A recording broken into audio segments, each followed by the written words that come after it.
Hello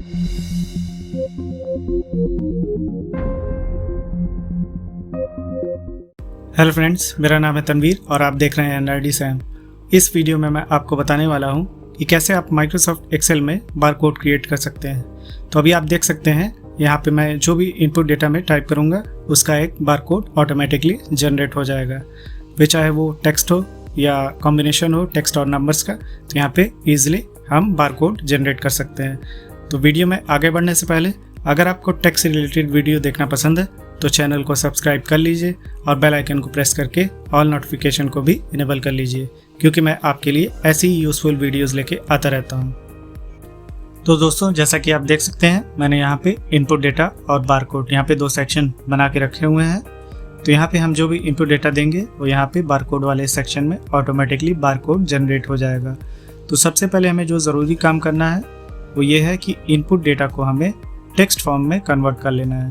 तो चलिए हम इसे टेक्स्ट फॉर्म में पहले कन्वर्ट कर लेते हैं।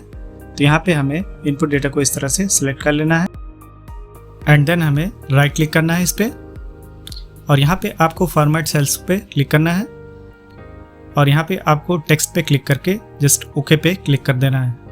तो अभी हमने इनपुट डेटा को टेक्स्ट फॉर्म में कन्वर्ट कर लिया है और अब हमें टेक्स्ट के लिए एक बेसिक सा फार्मूला भी यहाँ पे बारकोड वाले सेक्शन में टाइप कर लेना है, जिसे हम टेक्स्ट को एडिट करना या जोड़ने के लिए यूज़ करेंगे।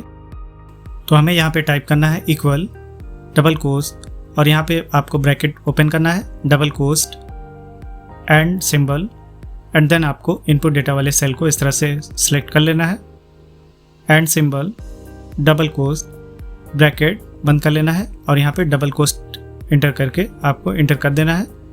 और अभी आप देख सकते हैं हमारा इनपुट डेटा यहाँ पे भी शो हो रहा है सेम। तो अभी आपको यहाँ पे क्या करना है, सबसे पहले आपको यहाँ पे इसे ड्रैग करके नीचे और दोनों सेल्स में अप्लाई कर लेना है इस तरह से फार्मूला को। तो हमने यहाँ पे अप्लाई कर लिया है, आप देख सकते हैं। तो अभी आप देख सकते हैं हमारा ये जो टेक्स्ट है ये बारकोड में तो अभी ट्रांसफॉर्म नहीं हुआ। तो यहाँ पे आपको इसे बारकोड में ट्रांसफॉर्म करने के लिए अपने फॉन्ट वाले सेक्शन में जाना है और इसके लिए एक फॉन्ट है बारकोड को, तो वो स्पेशल फॉन्ट है बारकोड को जनरेट करने के लिए। तो हम यहाँ पे वो बारकोड वाली फॉन्ट को सिलेक्ट करेंगे। तो ये है हमारी बारकोड वाली फॉन्ट। तो अभी आप देख सकते हैं हमारा बारकोड जनरेट हो गया है।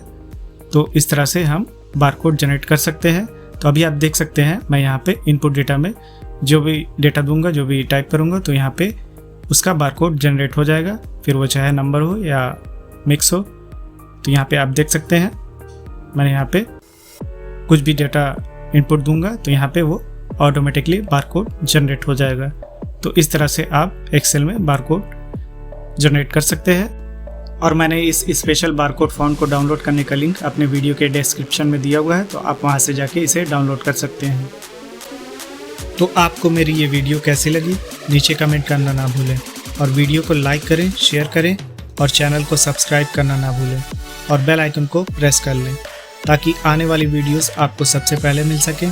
तो फिर मिलते हैं नेक्स्ट वीडियो में। Thanks for watching.